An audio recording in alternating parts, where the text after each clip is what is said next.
હું બાળકોની પીપર માટે જ હવે આ ધંધો કરું છું. જો એની મમ્મી અમુક દીકરીઓની ભૂલી જાય ને તો રસ્તામાં રોવા માંડે, દાદા પાસે પીપર લેવા જાવી.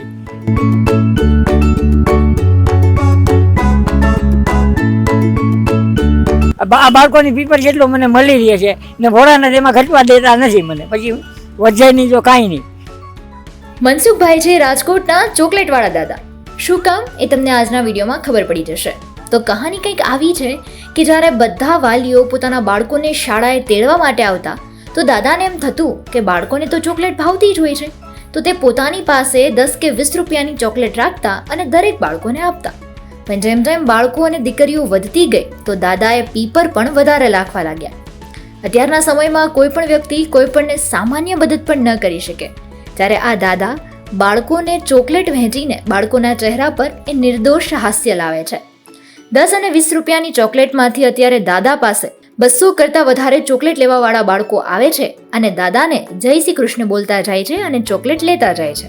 મારું નામ મનસુખભાઈ છે. મારી ઉંમર 78 વર્ષ છે. 18-20 વર્ષથી આ બાળકોને હું પીપર આપું છું. ને શરૂઆતમાં મને એવો વિચાર થયો કે તમે તમારી દીકરીને અહીં તેડવા આવો છો તો એને પીપર ભાવે એટલે 10-20 રૂપિયાની લઈ ને ડબલામાં રાખતો. પછી બાળકો એક પછી એક વધતા જ ગયા. આજે 8 થી 10 છેલ્લી પીપર મારે જોઈએ છીએ બાળકોને. એ 300 રૂપિયા કે 350 રૂપિયા કે 400 રૂપિયા એટલાની આશરે જોઈએ છીએ. અને છોકરીઓ બસોને આડે ગાડે તો ઓછાથી કમસે કમ 200-250 છોકરીઓ આવતી. તો મને એમ થયું કે દીકરીઓને પીપર ભાવે એટલે 10-20 રૂપિયાની લઈ આવીને રાખતો ને દીકરીઓને દેતો ને. પણ પછી દીકરીઓ વધતી જ ગયું એટલે આજે 8-10 થેલી પીપર મારે જોઈએ છે. ને દીકરીઓ હોંશે આવે છે ને એક ચોકલેટ એક પીપર લેતી જાય છે ને જય શ્રી કૃષ્ણ બોલતી જાય છે ને જય શ્રી રામ જય શ્રી કૃષ્ણ બોલતી જાય છે.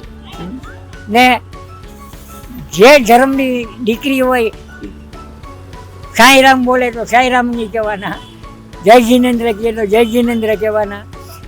ગમે એ ધર્મની દીકરી હોય એ બોલે એ આપણે કહી દે બોલવાનું. મને ભોળાના છે જ વિચાર ઉજાવ્યો છે કે બાળકોને પીપર વાવે એટલે આ પીપર લઈ આવતો. મારે આ બાળકોની પીપર જેટલો મને મળી રહે છે ને ભોળાના તેમાં ઘટવા દેતા નથી મને, પછી વધે નહીં જો કાંઈ નહીં. મને છોકરાઓના રોટલા ખાવ છું, આનંદ છે, એ જિંદગી છે, બહુ છોકરા સારા છે, બધા આનંદમાં છીએ. નિર્માણા સ્કૂલની સામે હું બૂટ ચંપલ મોટી કામનું રિપેરિંગ કરું છું. મારું 3 રૂપિયાથી શરૂ થાય છે ને વધીને 50 રૂપિયા લગી મારો ટાર્ગેટ છે. હું બાળકોની પીપર માટે જ હવે આ ધંધો કરું છું. એટલે કોઈને કાંઈ લઈ લેવાનું મન નથી થતું મને. ને જે દીકરીઓ તો જો એની મમ્મી અમુક દીકરીઓની ભૂલી જાય ને તો રસ્તામાં રોવા માંડે, દાદા પાસે પીપર લેવા જાવી. એની ખુશી મને મહેશ એટલી બધી થાય છે કે એને લઈને જ મારું શરીર ફૂરતી મારીએ છે. તમને સાચું કહું છું ને, હકીકતે કહું છું કે ખાલી બોલાવલો નહીં, પણ એ જ ખુશી મારે ખુશી છે. છોકરીઓ છૂટે ને ત્યારે બને ના લગી કોઈ ઘરાક આવે એ મને પસંદ નથી. કારણ કે દીકરીઓ એની મમ્મીને ઊભા રાખે તો પીપર વગરની વહી જાય. એટલે બને ના લગી હું ઊભો જઈને દઈ દઉં એને.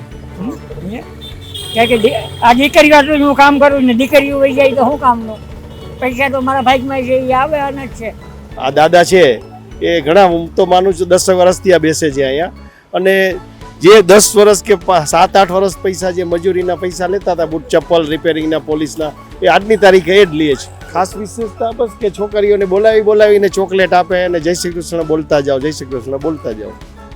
એટલે હું મારા બૂટ પોલીસ કરાવે તો અહીંયા જ લઈ આવું છું. અને એટલે જ વહેલો આવ્યો છે, કારણ કે નહીંતર હમણાં આ છોકરીઓ ચાલુ થઈ ગયા છે ને નિર્મલાની, એટલે પૂરું થઈ ગયું.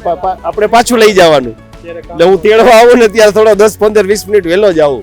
અને એની સ્ફૂર્તિ તબિયત એમ તો એના સંતાનો છે બહુ વેલ સેટલ છે, એ એમ કહેતા હોય છે. અને અહીંયા એનો ટિફિન પહોંચાડી દે છે એની રીતે. હું બાળકોની પીપર માટે જ હવે આ ધંધો કરું છું. જો એની મમ્મી અમુક દીકરીઓની ભૂલી જાય ને તો રસ્તામાં રોવા માંડે, દાદા પાસે પેપર લેવા જાવી.